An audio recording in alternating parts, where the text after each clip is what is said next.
বৈষম্য বিরোধী ছাত্র জনতার আন্দোলনে ছাত্ররা গুলিতে অনেকেই চোখ হারিয়েছেন। একাধিকবার অপারেশনের মুখোমুখি হতে হচ্ছে অনেক ভুক্তভোগীকে। চিকিৎসকরা বলছেন আহতদের দীর্ঘমেয়াদী চিকিৎসার প্রয়োজন হবে। আহত রোগীদের চিকিৎসার খোঁজ নিয়ে চিফ প্রসিকিউটর বলেছেন, আন্দোলনকারীদের হত্যা করতেই গুলি করা হয়েছিল। নাজিব বেকের রিপোর্ট। ছাত্র জনতার আন্দোলনে শরীর, চোখ ও মাথায় 18টি ছড়া গুলি প্রবেশ করে নোয়াখালীর আলী মর্তুজার। মাথা থেকে এখনও বেশ কিছু গুলি বের করা সম্ভব হয়নি। আন্দোলনে প্রাণে বেঁচে গেলেও দুঃসহ জীবন সঙ্গী হয়েছে এসব আন্দোলনকারীদের। আমার সামনে একজন ভাইয়ে এই জায়গায় পড়ছিল, তার চোখ বাইরে নিচে পড়ে গেছে, মনে মারা গেছে। তাকে রিক্সা উঠাই দিয়ে আমি পিছন তাকাইবার সাথে সাথে 5 জনে মিললে আমাকে গুলি করছিল একসাথে।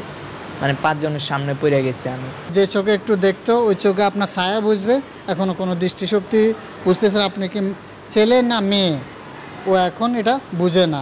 রাজধানীর আগারগাঁওয়ে জাতীয় চক্ষু বিজ্ঞান ইনস্টিটিউট ও হাসপাতালে চিকিৎসা নিতে আসা 920 জনের মধ্যে 28 জনের 2 চোখই ক্ষতিগ্রস্ত, আর 460 জনের 1 চোখ ক্ষতিগ্রস্ত। সকালে হাসপাতালের রোগীদের দেখতে আসে আন্তর্জাতিক অপরাধ ট্রাইব্যুনালের প্রসিকিউশন টিম। যারা বাইরে থেকে বলার চেষ্টা করেছেন যে বন্দুক থেকে গুলি করা হয়নি, চোখে গুলি করা হয়নি, পুলিশ গুলি করেনি, দিস অ্যান্ড দ্যাট, তো সেগুলোর প্রমাণ হচ্ছে যে এখানে 100% গানশট ইঞ্জুরি, এবং সেগুলো করা হয়েছে বুক থেকে উপরের দিকে, মানে উদ্দেশ্যই ছিল হত্যা করা। প্রথম দিকে আমরা প্রায় 500 জনের উপরে রোগীদেরকে প্রাইমারি আমরা অপারেশন করি, পরবর্তীতে তাদের বিভিন্ন ধাপে অপারেশনের প্রয়োজন হবে।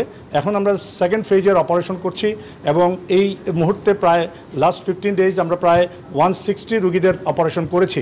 রোগীদের শারীরিক অবস্থা গুরুতর হওয়ায় অনেকের একাধিক অপারেশন দরকার হচ্ছে। Najib Bek, channel I, Dhaka.